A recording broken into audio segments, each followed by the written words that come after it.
I came back to work. It was scary.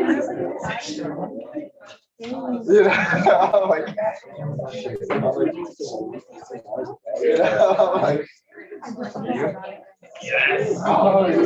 It was actually kind of hype. There's a lot of fun. Yeah. It was like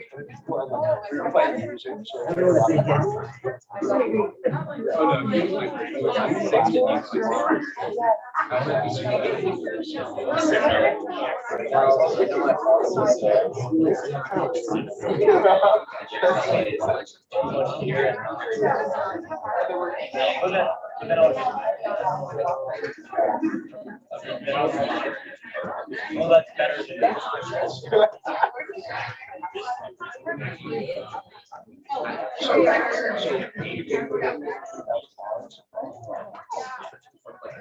lot. And then she had a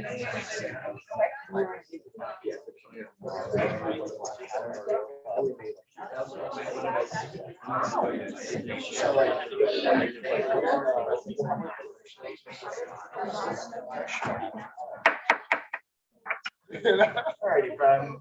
Welcome back to our last Senate meeting of the semester. Merry early Christmas and happy late Thanksgiving to all of you. We'll begin, as always, with a prayer in the name of the Father, the Son, and the Holy Spirit. Our Father, who art in heaven, hallowed be thy name. Your kingdom come, thy will be done, on earth as it is in heaven. Give us this day our daily bread. Forgive us our trespasses, as we forgive those who trespass against us. And lead us not into temptation, but deliver us from evil. We'll begin with roll call. The roll call question this week is: if you could be a kitchen appliance, what one would you be and why? Matthew Biscuit. A whisk. And I just really like whisks. Simple Bread. Sparse Bodie. Madeline Smith here, and I was gonna pick whisk because it's a fun word, but also spatula. Daniel Skimmer. Here, pick like the steamer you put broccoli in. Faith Wood. My KitchenAid mixer is my favorite one. Nolan Ryan. I'm also gonna choose KitchenAid mixer, but the one at the bookstore, it's like $3,000 with a logo on it. I don't have much money for that. Colin Perez. I'm here on Zoom, and I would say kettle just because I like tea. Christian Cologne. Rice cooker. I like rice. Patrick Ballaghan. A waffle maker. Monica Baird. I'd say coffee maker. Bella Middleman. I would say toaster. McLean Farrell. Here, I'd say like a grill top, make some like good steaks and burgers on it. Maddie Means. Here, I'd probably do the air fryer. Emma Exman. Here, I would say a mini fridge because I like their whole Isabella Carey. Here, I would be a crock pot because I love soup. Cooper Schultz. Here, 1 year. Benjamin Earhart. President, I would probably also be a crock pot. Abraham Figueroa. Here, I would be a special to make cracker patties. Madeline Kostovicki. Here, I would be a fridge because it was cold. Mary Griffin. Here, I'd be a juicer. Kayla Locke. I would be a KitchenAid mixer as well. Christian Yoder. As in, I think I'd be a pair of tongs. Ryan Kearns. Here, I'd be a microwave. It's pretty convenient. Luke Blazek. Lizzie Martin. Here, I'd be a Keurig just because I can't live without coffee. Veronica Slevin. Here, I'll be a comedian press. Elizabeth Gonzalez. Here, I would be like the apple slicer. Michael Jacotte. Here, might be a microwave. Zachary Cortez. Here, I'd say toaster. Will Kennedy. I would also say panini press. A panini is like 10 times better than an equal tinge. Ron Bailey. Ava Downey. Mary Giselle. Here, I would be really useful. Really useful. James Brunette. Here, and I'll go with an air fryer. Donnie DeLuca. I go with a spork because they're really versatile. Paul Stoller. I'd go with a mixer, because my grandmother has one that like pops out of the counter, and whenever she used it, I always knew there was like something beeping. Jacob Valier. With a bread slicer, it's a good weapon. Sophie Gallagher. My toaster oven. Maddie Susie. I'm 21, so I can say this is my margarita machine. Thomas Davis. Colin. Alan General. A knife. Okay, y'all know that saying that like you're not the sharpest knife in the drawer or whatever? Well, I'm not the sharpest knife, but I am a knife. That's it. Madison Davis. I will go with an air fryer. Elise Mason. Nina Selvin. Good talking to you. I'd go with a serrated knife. Kate McLaughlin. Caroline Cameron. Here, coffee pot. Mabry Rudd. Your toaster. David Holmes. Here, I'll go for it, simple and useful. Daniel Lau. Bo Doyle. Here, I would be a Viking Tuscany range in slate blue because I am just that bougie. Can you turn it around? Oh, yeah. Oh, that's Yeah, it. for the Just in class. case anyone was wondering. This is the dream. It's like a $20,000 range that will never exist in my life. But if I could be that, dream big, Hey, how's Brian Kelly? dream big. Too soon. Too soon. Yeah. Thank you all for humoring me once again. Are there any changes to the minutes from last night? Hearing none, the minutes are approved. Moving into executive announcements, we'll begin first with the state of the student union address from. Howdy, y'all. I'm gonna get up here and instead of sitting down for me. I apologize for people on Zoom. You will not be able to see me necessarily, but chairperson, members of the Senate, executive cabinet, and guests, thank you and howdy. It's been an honor to serve you this semester as the president. Before I begin my remarks, I want to express my gratitude for our vice president and the chairperson of the Senate. Maddie, you have been a foundation of strength, and I continue to be inspired by your courage to make this campus a better place. Lisa's not here, but additionally, I'd like to extend my gratitude to the chief of staff. She's been graceful, gracious, and has been with us each step of the way to make this university that's inclusive of all and student voices are proud. They say time flies when you're having fun, and while that may be true, I think time flies faster when you're blessed with one of the best teams. Like we have been blessed with our executive cabinet. Our campaign to get to this position was focused on getting students the support they deserve and the support that they need, ensuring holistic health and well-being, extending solidarity with the marginalized, and bridging the gaps in our community. Beyond grateful for how our team was able to unite under these efforts and make our university a better place for all.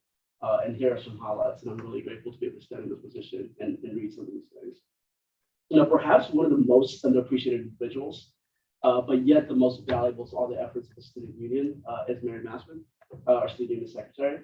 She has been the fuel that keeps the engine that is the student union. So thank you so much for it. Our executive controller, Jack, has been a source of institutional support and financial guidance. Budgets are hard, and so it's been wonderful having him on our team. Our directors of Fuel, Ian and Lizzie, have worked tirelessly to bring in a cohort of first years to student government and directly involve them with the efforts of the executive cabinet. But also want to be sure to highlight some of those efforts while I have the chance up here. Our director of Faith Service, Mary Elizabeth, organized and established an interfaith council for dialogue and discourse across different faith communities here at the campus. Our director of communications, Claire, led the ongoing campaign to revitalize this community on Notre Dame's campus, especially after such a divisive year. Our co-directors of health and well-being continue to work with the University Health Services and other units of the Division of Student Affairs to ensure students are aware of the resources available for health and wellness, and that's really yes and awesome. Our Director of Social Concerns, Aiden, in collaboration with our Director of Sustainability, Avery, have worked to gather information on the USSCB guidelines for investment to further aid the conversation regarding fossil fuel investment. Our Director of Gender Relations, Hallie. Our Director of Gender Relations, Hallie, worked to create foundations for the launch of Callista, a sexual assault prevention and protection tool, and for that we are grateful. Our co-directors of Student Life, Claire and Ethan, have continued long-standing traditions like Click on the Field, but have also innovated in programming like the ongoing Campus Dining Appreciation Week. Our Director of Community Engagement and Outreach, Erica, has devised different fundraising efforts for community organizations and innovated student engagement with small businesses and restaurants. Our Director of Athletics, Max, has created pop-on of collaboration between student government and the Student Athlete Advisory Council. Our Director of Academic Affairs, Sierra, has been instrumental in devising events and initiatives in collaboration with university units such as the Office of the Provost and the Center for University Advising. That has led to things like Major Exploration Night and Student Voice Summits. Our Director of Campus Technology and Innovation, Kevin, has assisted with the university was transitioned into Canvas from Sakai and continues to lead efforts for introducing mobile IDs to our campus. Our Director of University Policy, Dave Sherman, has been everywhere, but even more so has been instrumental in ensuring the student voice and input is taken into consideration. Our Director of Student Empowerment, Cassidy, and our Director of Diversity and Inclusion, Maya, have done extensive work to bring student voices forward. The biggest win is working alongside Eliza to ensure the university fully recognizes Martin Luther King Day, and we're happy to celebrate that this semester.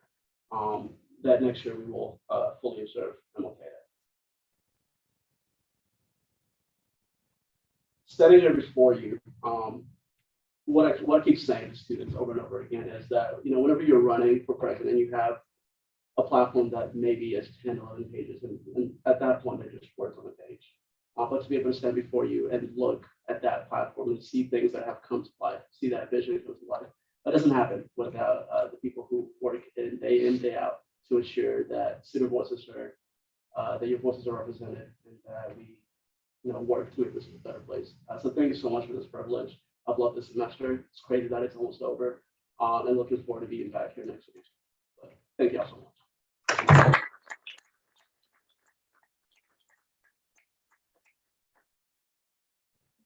So much, Alan. I believe now Mo, you wanted to give a quick update on ND Central. Yeah.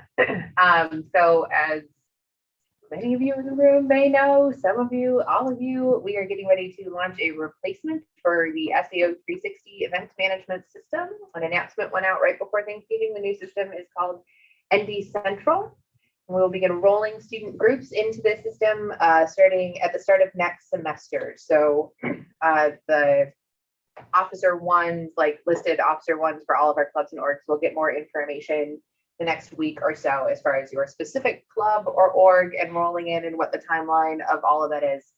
But what I am most excited about this new system that I think makes it distinct from SAO 360 is that SAO 360 has been specifically an event management system for student leaders to interact with student activities office and varieties of campus partners around event setup and approvals. This new system actually has probably the student leader functionality of it is maybe 10% of the system at large, and the system itself is geared towards your average Notre Dame student and getting involved on campus. So any of our students can log in to this, not now because it's not live, right? Like, but eventually we'll be able to log into the system, get information about events that are going on campus, membership in clubs. You can track community service and involvement over your time on campus. Like, it is a hugely functional system that we're really, really excited to be bringing to campus. So I asked Maddie if I could just put a plug in for it, knowing that you're going to be hearing a whole lot about ND Central in the coming weeks and throughout all of next semester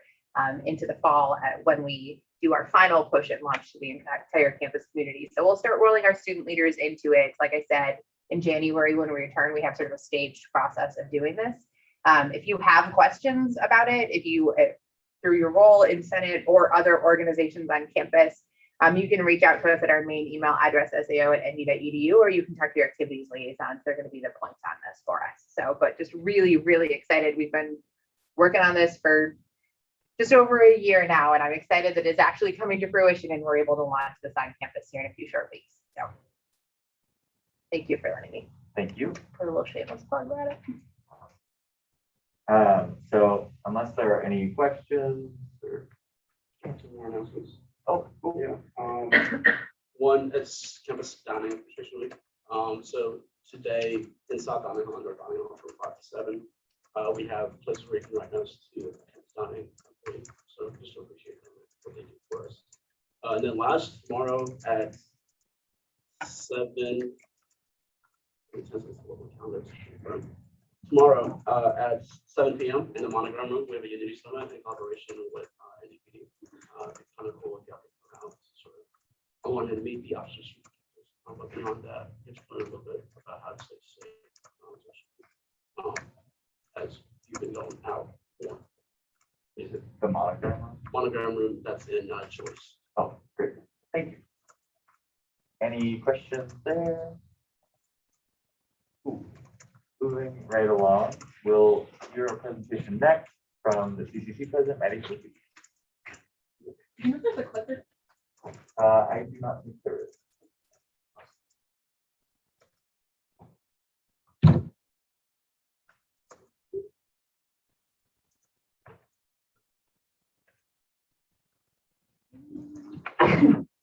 All right, hi everyone. I'm Maddie, and I'm the president of the Club Coordination Council, or forming out. There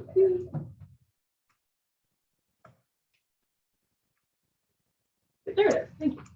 I'm president of the Club Coordination Council, or the CCC, and I am, according to our handy-dandy constitution, once a semester required to give a little presentation about what the CCC is and how we spend all of our money. So, jumping into what the CCC is, we are a branch of the student union, just like Senate, and our mission is basically to help clubs succeed here on campus.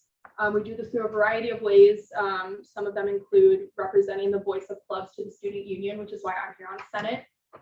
We approve and deny new clubs, and the biggest thing that we do is we are the main source of funding to all clubs here on campus. And yeah, there's our Instagram website. So we basically categorize clubs by 6 different divisions, and this is kind of how we break it up, and that kind of impacts later on the amount of funding that they receive based on what category they're in. And the CCC is composed of 41 members. We have 4 people on the exec board, and then each division has a chair and up to 5 division representatives after chair. So kind of getting more into the money of it all, we require clubs to collect $5 per member per semester in dues, or $10 per member per year, with the exception of our social service clubs. And last year we made the decision that because of all of the burdens that COVID was placing on everyone, that we were not going to make dues a requirement. So kind of how our fiscal policy is formed: first, we are influenced by whatever is said in the student union constitution. And then comes our bylaws, which is kind of like internal procedures for how we do everything in the CCC. And then we have our CCC guidelines, which is basically more of like an outward facing document that kind of guides everything that clubs should and should not be doing. So our money, basically our money comes from 40% of the annual Notre Dame student union budget, which is in the Constitution. Didn't know that. And Minu talked about this in her presentation at the beginning of the year, but the student union annual budget comes from student activity fees, return on the student union endowment, and the shirts. So how clubs are funded. So from the CCC, we have 3 main mechanisms. They're called winter reallocations, spring allocations, winter reallocations, and appeals. I'm mostly going to be touching on spring allocations today. Then through FMB, we have what's called the FMB collaboration appeals. I think Minu may have touched on this, but basically a club can work with a branch of the student union and they can apply for funding to host some sort of events. And then through student government grants. And then we also have a lot of outside funding resources on our website for clubs. So like I said, today we're going to be focusing mostly on spring allocations. So about every beginning of April during the school year, the CCC will receive budgets, school, we will send out to clubs and then receive budgets from everything that clubs have planned out for the next school year. It isn't necessarily required that clubs fill these out, but in order to be eligible to receive any funding from the CCC for the next school year, they have to fill out the spring allocation during the previous year's spring. And I'd say we received, from my experience, like 60 to 70% of clubs actually participate in this, which is a lot of work for us because we meticulously go through every single item on every single budget sheet that 60 to 70% of the Notre Dame undergraduate clubs submit. So April is a very busy month for the CCC. And I will jump into talking more about spring allocations. So let's tell the story of spring allocations 2020 when COVID hit. So 2019-2020 school year was super fun. Everyone was happy until March hit. And that's when a global pandemic struck the world. And so, like I said, spring allocations usually happens at the beginning of spring every year, or beginning of April every year. So this was at the point where like, I think this was right when we found out that we were going back to school for the rest of the year. And we were kind of like left with a lot of questions. Are we going back to school next year? Is it going to be a normal year? Is there going to be a magic vaccine in the next month that's going to cure everything? So we basically had 3 weeks into the pandemic, we had to make a decision about how we were going to allocate our money for the next school year, if we were going to allocate any money at all. And so we decided, let's assume that this COVID thing is just going to disappear and that the 2020-2021 school year is going to be normal. Club activities are going to resume as normal. For example, club teams are going to be able to, or club athletic teams are going to be able to go off to tournaments. They're going to travel by air and get all close up to other, I don't know what sports team I'm referencing. Yeah, so that was actually our mistake. And it was not a normal school year, but we definitely wanted to err on the side of caution and didn't want to underfund clubs. So that's why we told them to fill out their budget sheets as normal. So what do our spring allocation numbers actually look like? And we're going to use 2020 as an example, spring 2020 as an example, because it was a relatively average year in terms of numbers for us. So the big point here is that club expenses significantly outweigh the CCC funding that we have. We only are able to fulfill about 15% of clubs' projected expenses per year. So we take a look at the numbers here for 2020. We received about $2.4 million in projected club expenses, but we only had $360,000 to allocate. So we're very, very strategic about how we go about allocating money to clubs. I could stand up here for hours and talk about the philosophy behind the methods and functions that we use in order to give money to clubs, but I'm not going to do that today. At the end, I will touch a little bit about a breakdown of our philosophy and how we fund clubs. Okay, so flash forward to this past spring, our spring allocations 2021. So yeah, it was not a normal school year. A bunch of club events got canceled and COVID restrictions really limited club activity. So basically that left clubs with a lot of money in their accounts because they weren't actually doing that much. So we did see a decrease in club funding requests this past spring. So we saw a 37% decrease in the number of clubs requesting funding and a 28% decrease in the overall amount that clubs were requesting. So we sat down and realized that once clubs spent all this money this school year, because thank God it has been a relatively normal school year with few exceptions, we knew that clubs were going to blow through all that money that they were sitting on, and we know that next spring we're going to be getting a lot more requests from clubs. So we made the decision to set aside a good chunk of money for our upcoming spring allocations this spring. So here is a breakdown of our numbers from our spring 2021 allocation. So usually we set aside about 8% of our total student union funding to be distributed to clubs throughout the year. And that is in the form of winter reallocations, appeals, and I'm not going to get into what all those are, but also to new clubs when they first start up. But last year we decided to set aside around 40%, and part of that 40% will go towards next spring when we expect an influx of club requests. We also usually distribute about 93% of our funding, plus any rollover minus money we set aside, directly during our spring allocation process. But last spring we only distributed around 74%. So getting into the philosophy of how we fund clubs, we basically have 3 core tenets of our CCC funding. The CCC allocates more money to clubs that, one, go out and actively seek alternative sources of funding and fundraise for themselves, but activities that are specifically core to a club's mission, and also clubs that need funding to carry out their mission and purpose. I'm talking about clubs that need money, so just kind of making this up. For example, if there is a club that is part of a national organization that receives $100,000 every year, and they just have a couple meetings throughout the year, they're probably not going to need that much money from us, and we do take that into consideration when we fund clubs. So looking ahead to spring allocations 2022, this coming spring, we expect at least a 37% increase in the amount of clubs requesting funding from us. That's a good thing we set aside money. We set aside that money from last year in anticipation of that. And kind of looking ahead, that 15% number, how we're only able to fund about 15% of clubs expected expenses for the year. We expect that number to remain relatively stable. It's been about that for the last at least 5 years.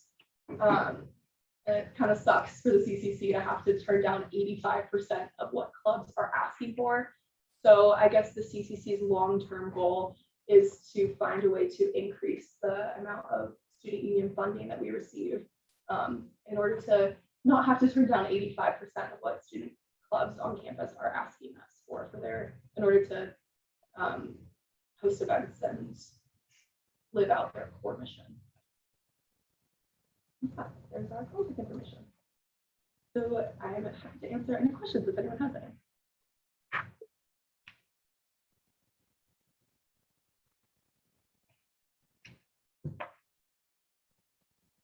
Yeah. As a general question, Yeah. on this, your last point, this issue of your vision of wanting to fund clubs to meet their expense needs more in the future. I'm curious to know, how often do clubs go under because they are unable to produce enough funds? And like and have you been able to attribute that? If so, have you been able to attribute that to the only the 15% threshold you're able? So thankfully clubs don't necessarily go under that often. I think we maybe like 2 or 3 times a year we catch clubs what we call in the red or with negative funds in their account. And could you repeat the second part of your question, sorry? Would you attribute, I mean, I guess you kind of answered my question. My initial question was, does this happen very often? And if so, would you then attribute that to that they don't receive enough funding from CCC? That is one reason why they go under, or is it more just an issue of clubs who just don't know how to fundraise effectively, or just make some clubs not? I mean, if clubs go into the red, I think that's probably more of a club bad accounting methods, and that would definitely be more on their end. But I think clubs are relatively good at not overspending. If they know that they only have a certain amount of money they can receive from us, they won't plan a bunch of events that they know they don't have that much money for. And we do try to encourage clubs that way to fundraise. And when we do come down to our final spring allocation, there's big, confusing, complicated formula, and we do reward clubs that fundraise for themselves. Like clubs that do the more fundraising for themselves do end up receiving a little bit more from us. One more follow-up question, totally different note. Do you, as Club Coordination Council, hear any other general, concerns from club leaders beyond just financial concerns? Is there a general area, anything outside of that we need to be aware of? Off the top of my head, the only thing I can think of is right now, some of you guys probably know this, but like spaces on campus that you can rent for different events throughout the year are like literally completely booked all over campus. So that's an issue that a lot of student groups are facing right now. Not really sure what the solution to that is, but that's something that a lot of clubs are struggling with. Like, I know a lot of clubs want to have dances this year and they can't. Everything is literally booked. Hi. Could another issue be that clubs are asking for more funding than they really need, since they believe that they'll only get a fraction of that in funding from the CCC? First, we do kind of go on a honor system and trust that clubs are actually the events that they do propose to have for the next school year, they do actually fully intend to have. But we will definitely go through like every line item to make sure that they things that costs are reasonable. So for example, like the club is going to be flying from Chicago to New York. It's not going to cost $800 per ticket. So that's part of our, like, kind of like our audit process, I guess, when we go through club budget sheets. But we, like, each individual club that submits a budget meets with a CCC member and they break down and go through the entire budget with them before we decide the total amount that we give them. Thank you.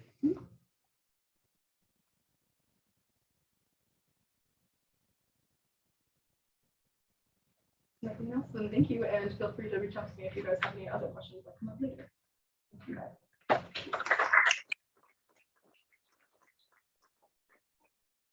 Moving on to SO 21-22-12, in order to amend the Constitution to revise all present. Mabry or Caroline, if you'd like to read it. Yes. Whereas Article 6 of the Constitution is to the University of Virginia. Are there any objections? Hearing none, the reading is dispensed. Are there any questions for the author?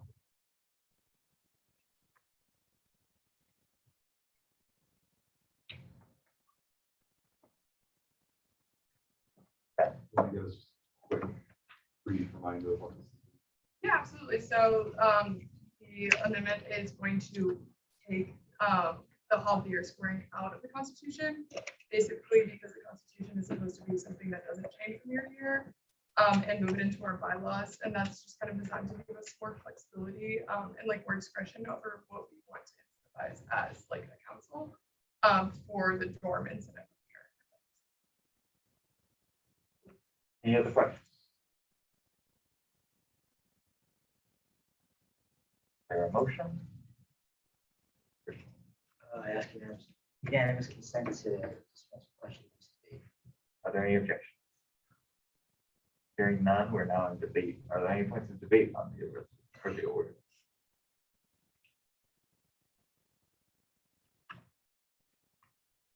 Not everyone all at once. I ask unanimous consent to move out of debate into voting. Are there any objections? Hearing none, the motion passes. We're now in voting procedure. All those in favor of passage of SO 21-22-12, please raise your hand. All opposed? Any abstentions?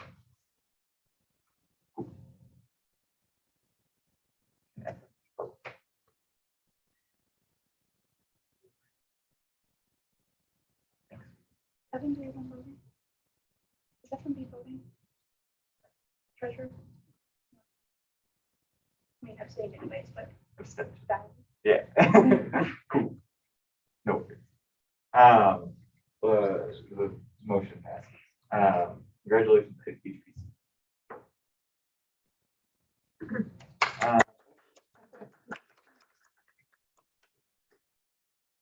Next item is SO 21-22-13 in order to amend the Constitution to repeal Articles 17, and revise Articles 3 and 12. Christian or David, if you'd like to begin reading. I'd like to dispense. Second. No, it's having be a debate. Would you like to give? Okay. Second, all those in favor of dispensing with the reading, please raise your hand. All opposed? Any abstentions? Cool. So this was sent to ComCon, and then was sent back from ComCon with a report. The attached report is on the agenda, with the recommendation not to pass the order, but I don't know. I just forgot. I don't know if we're like in debate or what the parliamentary procedure would be for this. If we're in debate on the. There's no question. Oh, sure. Cool. Any questions? Is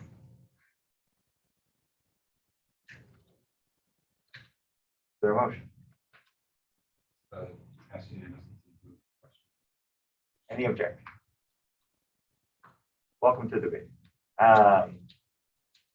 Any pieces of debate? Yes. After consideration of Tom Khan, I would vote no. Withdraw them because I don't support you. I was gonna reject. I don't see withdraw. I don't know if that's a second for voting. I don't think it is. If they agree. It's withdrawn. Cool. We're having a good night, everybody. We're ending the semester on a strong note. Yeah, I mean, I'm out of practice, all right. SS 21-2207, a resolution to recognize the need for priests in all residence halls. Madeline, Christian, or Abraham, if you'd like to read. I can read it. Whereas 5 out of 16 women's residence halls do not have a priest in residence, whereas 7 out of 17 men's residence halls have more than one priest living in them, whereas 24 priests are living in Torby Hall, whereas having a priest in residence contributes to the community atmosphere of each residence hall at Notre Dame, which is a unique aspect of our campus residence life system, whereas the historical tradition of having in-residence clergy should be continued into the future of Notre Dame residential life, whereas priests are required for access to the sacraments and are able to offer pastoral support and care to every student regardless of faith background, whereas priests serve as role models for undergraduate students, whereas the mission of the University of Notre Dame encourages a way of life consonant with a Christian community and manifest in liturgy, prayer, and service, whereas a priest in residence allows for this mission to be fulfilled in its entirety, whereas the lack of priests in women's residence halls creates an issue of spiritual inequality on campus, whereas the University of Notre Dame should strive every day to ensure that all students are cared for spiritually, regardless of gender, in order to fulfill its goal of nurturing the formation of mind, body, and spirit in all its students. Therefore, be it resolved by the Student Senate of the University of Notre Dame that designated community priests or chaplains should be assigned to each women's hall for the remainder of the school year, and Notre Dame should make every effort to assign a priest in residence to each residence hall by the beginning of next school year. Any questions for the authors? I'm just curious if you guys talk to anyone involved in like Corby Hall or semester or anything as to why there isn't priests in every hall, or if you've talked to any of those people that are in those women's dorms, if they feel any need for this. I can, yes, I have talked to the religious superior of the CSC, Father Dowd, and so he's in charge of assigning the priests. And basically, a lot of priests just don't want to, which is kind of sad. They want to like live with men more so than women, just because of their beliefs and everything. And he did have a point that like not every priest is suited to live in a women's dorm, so you can't just be forcing random priests. It does have to be like a personality type thing. So there are just kind of issues of just finding priests that are willing to do it. And then also, yes, I've talked to a lot of, because I live in Lewis Hall and we don't have a priest, and there have been a lot of situations where certain students have had issues that they don't feel comfortable bringing to a rector or someone like with a kind of mandated reporter role or like a disciplinary role. They want to talk to like a clergy member, and then they weren't able to do so. And then also just like coordinating our masses, coordinating our events. It's always like we have to find priests from other places and coordinate all the schedules, and it's kind of just a big mess. And it doesn't seem very fair for us, whereas like other people are so much. So yeah, definitely we've reached out to a lot of priests involved, just trying to figure out how we can get around it.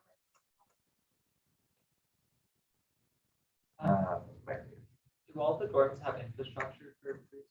That's a really good thing. So there actually are 3 women's halls. I think it's Howard, BP, and Lyons that don't have in residence priest apartment. I think that's because recently they required the 2 ARs. So one of the ARs took that place. So those 3 would need to have kind of a special situation where they either make room somehow in the future, like long term, or I don't know. Those are specific issues there, but that's very I have a follow-up on that. So I'm the senator for Lyons, and the reason we don't have that room is we're the one dorm on campus that member and his wife living in a separate apartment that's attached to the dorm. So would that mean that the faculty member would have to be moved? Yeah, that was actually another thing we came up with. I think it has to be a case by case basis. We would not want to kick him out, obviously. Okay, because they lived there for like Yeah, 30 plus Yeah. years. I think it's like more of a for those dorms, it's more of a long-term kind of need to like rearrange things in general, but yeah, no one would want to be like kicked out of apartments or anything. That's not the intention. Other questions? Yes. I live in PW, which also doesn't have a priest, but we had a priest last year. And what Annika, not putting you on the spot, Annika, but we were talking about last night, potentially having, as opposed to having a priest live in a dorm, having a dedicated priest to the dorm, because what I was told during welcome was that no one wanted to live in PW. We have room, it's empty. And so maybe coming up with a solution to have a dedicated priest that may have an office or something in a dorm space with dedicated times of but I've kind of done a general pull around PW and there doesn't seem to be.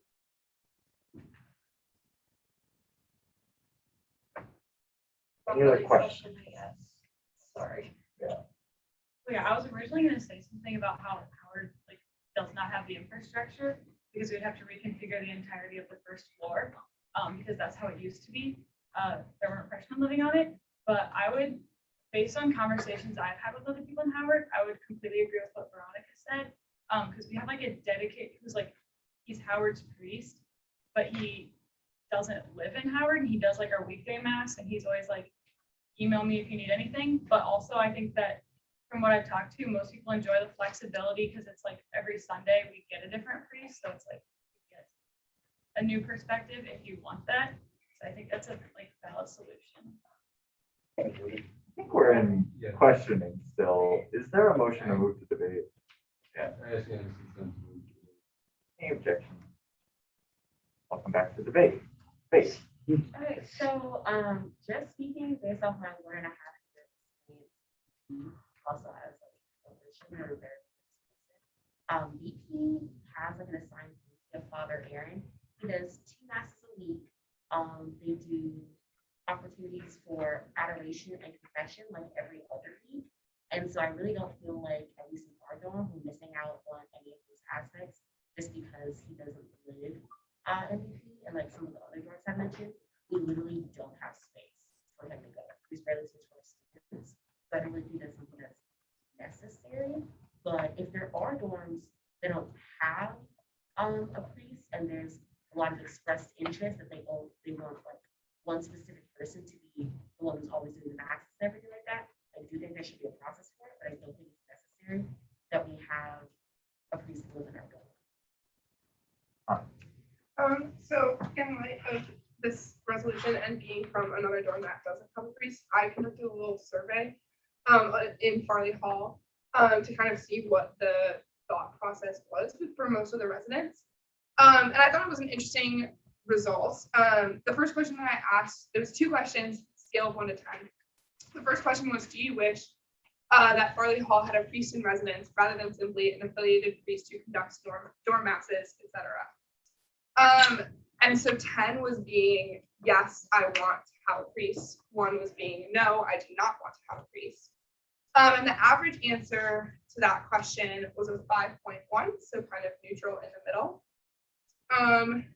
The median answer was a 5, but what I thought was interesting was that the mode answer was a 9, or was a 1, sorry, with 9 students answering that they did not want a priest in the residence hall.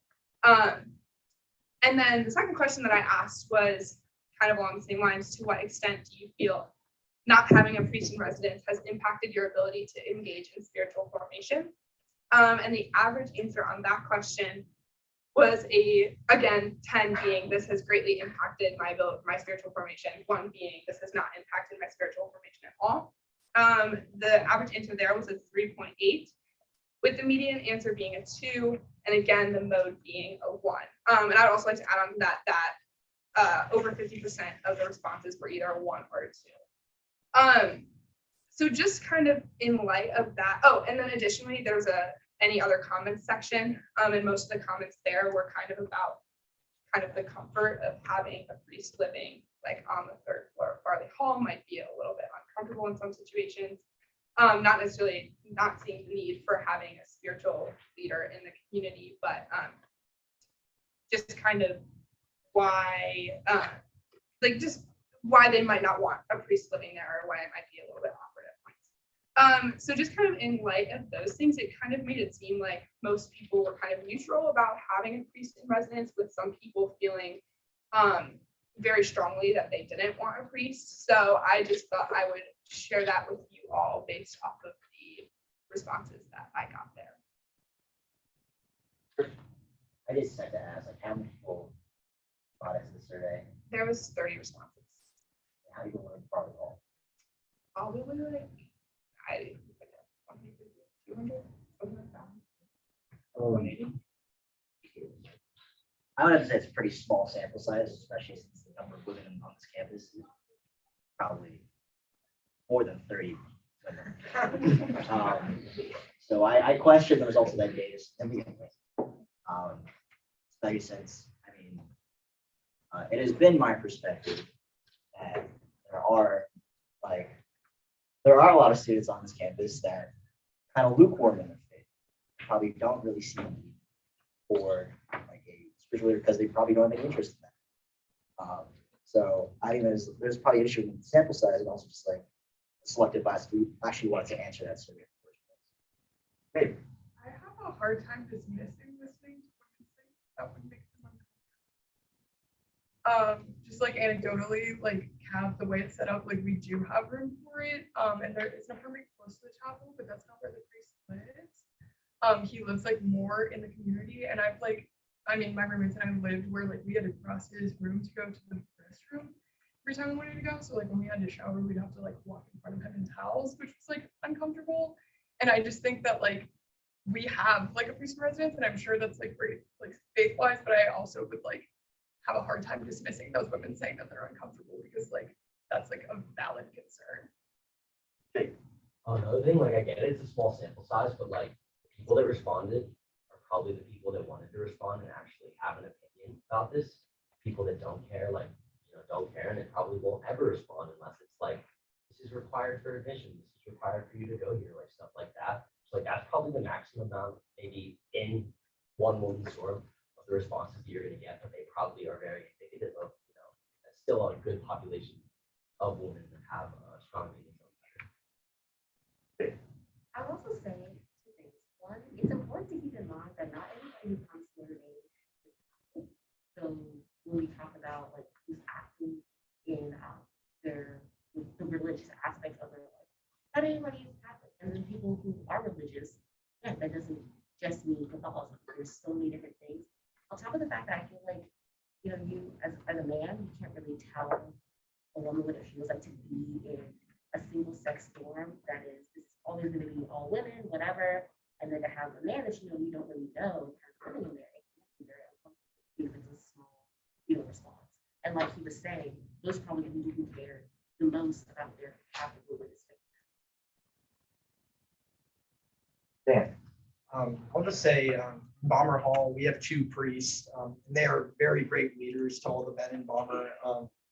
But at the same time, you have to respect the boundaries that, like between a man and a woman, having a fully grown man in a woman's dorm, it's just the logistics are kind of just not like fully okay for some women. Some women probably think it's totally fine, but some would be hesitant about having that. And like someone said before about having like an office hours almost for priests for women's dorms, and having them come in and say a couple masses each week. I really don't think like that will I don't know will be that big of an issue for, and especially like the Congregation of the Holy Cross. I don't really think they'd like, I don't know how much they'd be willing to change their like where they put people, because it's all like I don't know, they all have a plan for each person who's a priest, and they're all put in a specific place for a reason. So. I have 2 thoughts. I'll make them short. One, I wonder if the priests, like, I forget, maybe, I don't know if anyone's mentioned this, like want to live in a women's dorm. Like, I don't like, maybe like they're aware, like, oh my God, I'm probably making people feel uncomfortable right now as they have to walk by me to go to the bathroom. Two, Carroll Hall's like one of the only dorms on campus where every room is just like one room. And the only exception to that is Father Mike's room where, he has a shower, like it's very nice, it's accommodating. I would imagine that given there's already a shortage in rooms right now, that like having to make the living situation for these priests comfortable, like not just like for a lot of us, and I'm talking about Carroll Hall, like we have like livable, like fine situation. I wouldn't want to be an adult living there for an extended period of time. I wonder like how, like, does the cost outweigh the benefit in this regard? Like in both of them. I'm going to add about like the implementation of the survey. The first time I brought up and what the majority of responses were from my hall council meeting where I just put up a QR code and asked that everyone there took the survey. So I feel like that would be a pretty like good survey of just like who was in the room at the time, not necessarily like biased. And then also I would say like another thing is I think that there are other solutions that like Notre Dame could pursue in terms of putting a spiritual leader in the dorm that isn't necessarily a priest as well. Like you could maybe bring in a nun. I know that historically has been a thing that Notre Dame has done and might be a more comfortable situation while achieving the same effect. Or like they're doing now, having a specific priest assigned to a dorm, I think achieves a lot of the same goals without necessarily creating that factor of discomfort.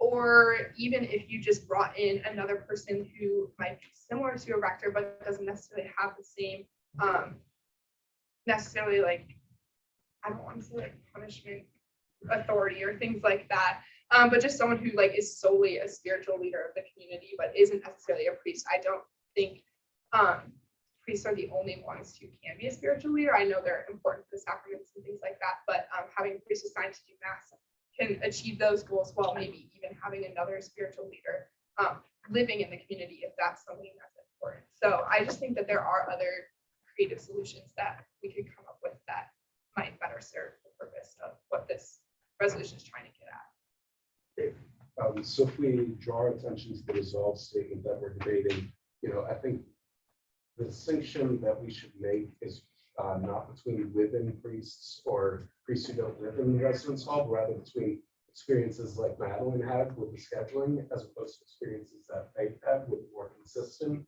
priests in the dorm. And so resolve statement is a little bit ambiguous. It says assigned. I'm not sure if that means living in or assigned to regularly participate in the sacraments. I would urge I can't make this motion, but I would urge the authors of the amendment to make clear that by assigned, I mean a regular priest for like regular mass, regular confession, as opposed to living in. And I would also recommend getting rid of recommendations to do this starting next semester, because that's unrealistic and could lead to this getting sort of shut down before it begins. This will be a conversation that's ongoing. So I think the distinction in terms of regular scheduling rather than living in should be when resolve statements were.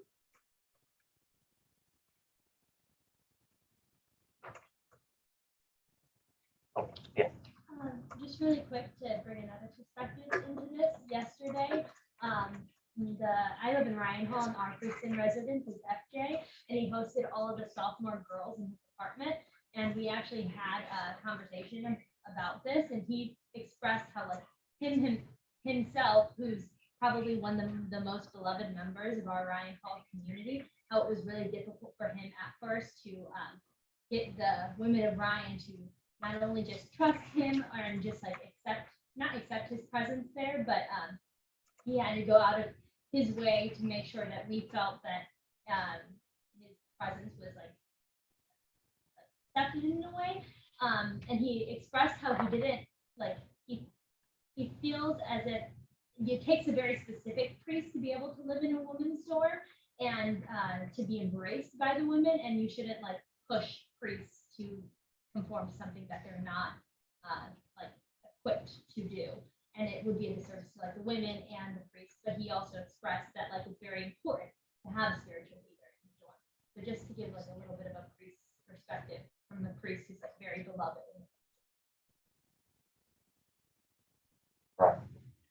not trying to play full devil's advocate, but and I know last year was weird with COVID, but like my living priest did nothing.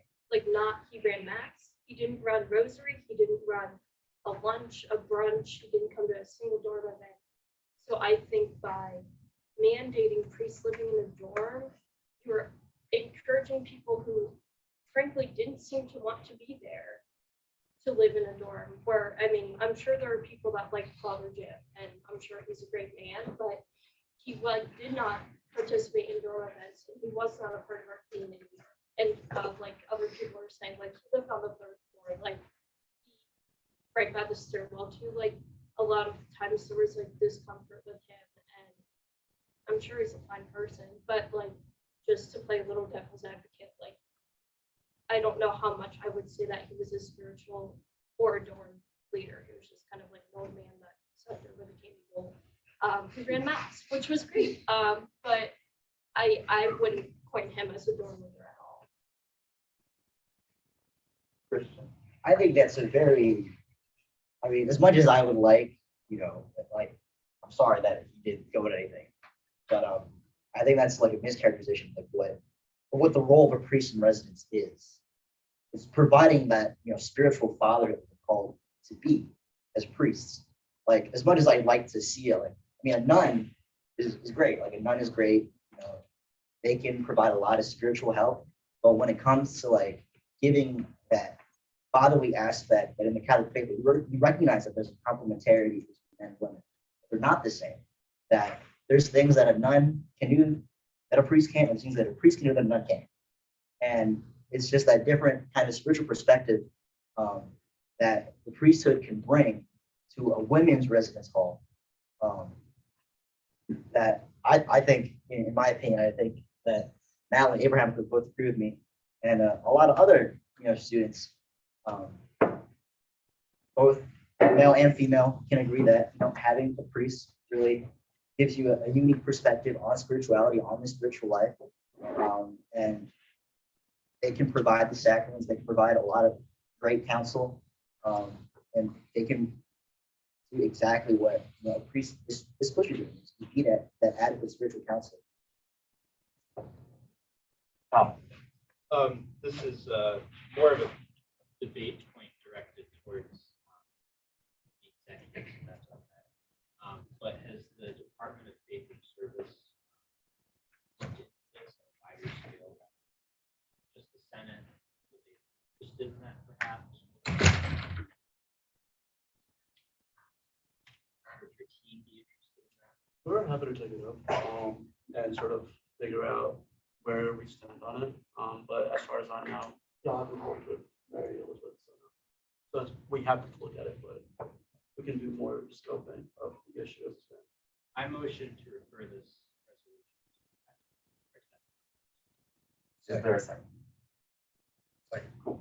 All those in favor of tabling the resolution to the Department on Faith and Service, please raise your hand. All opposed?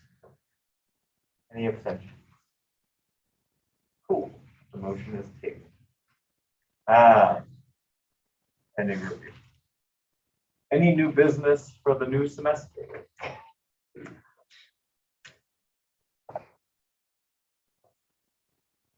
Hearing none, we can move right to announcements. I think I saw 8 minutes usually this time.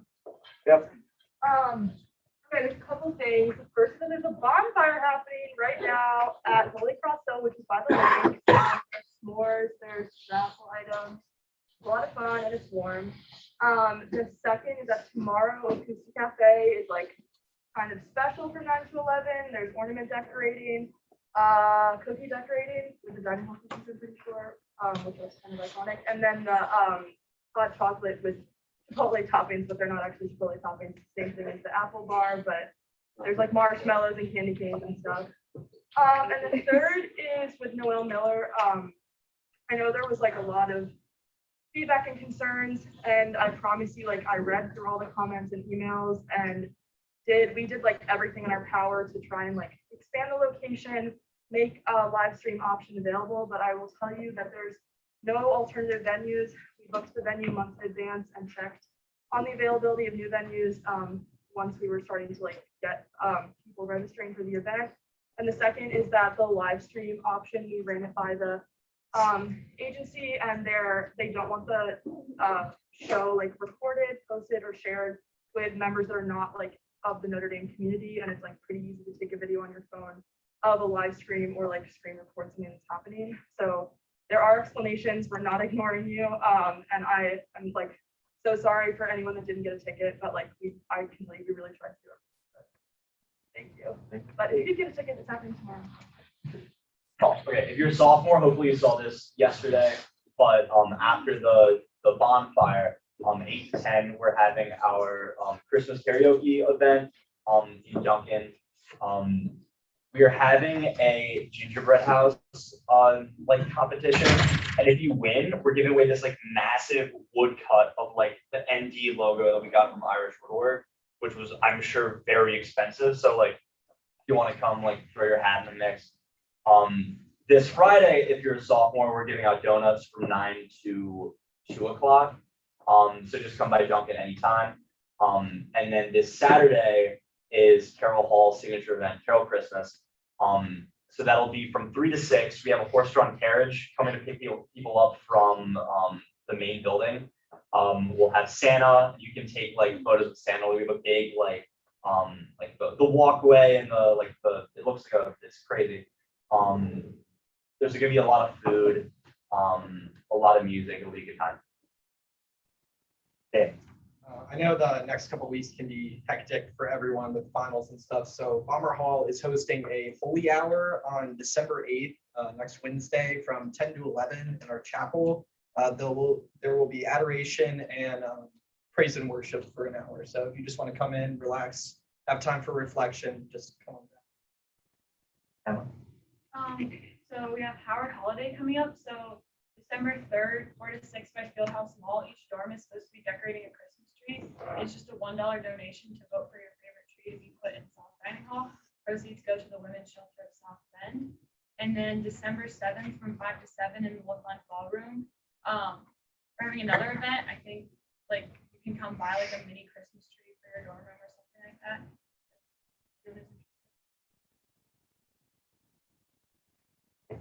Right after that, on December 7th, the Department of Sustainability is hosting an Upcycled Gingerbread house decorating contest. So each dorm can enter a upcycled gingerbread house. So you want to encourage anyone in your dorm to bring recyclable items to the event and make a gingerbread house. They can do that and then win a prize. I have 2 announcements. Number 1 is all this happening this Friday, 7:30 to 9 at the Rose Seminary. So come for adoration, praise, and worship. Second announcement: Chick-Fil-A is hiring next semester. $13.50 an hour, flexible scheduling. You get free Chick-Fil-A at the end of your shift. So if you're anybody who knows looking for an on-campus job next semester, tell them to apply. It's I think the application like UND.NU. I'm going to be a manager there, so that's one second. It'll be our pleasure. Any other announcements? Jake? Junior Appreciation Week, all week, 3 to 5, Duncan Student Center. We're just giving away stuff. If you've been there for the first 3 days, that's cool. Tomorrow, we're giving away our green crew necks that are embroidered with the class of 2023. And we're giving away hot chocolate, hot cider, and hot coffee. And then Friday, we are doing a challenge for 10 $50 gift cards to Howard Park skating. What happened to Senate merch? Oh, well, sorry, my plans were thrown off. So I will get back to you in this week.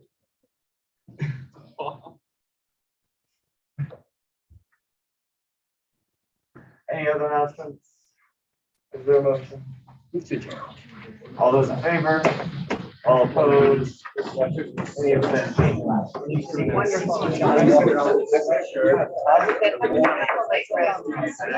Christmas, happy break, happy finals. Yeah, I just like I would never wear like on campus.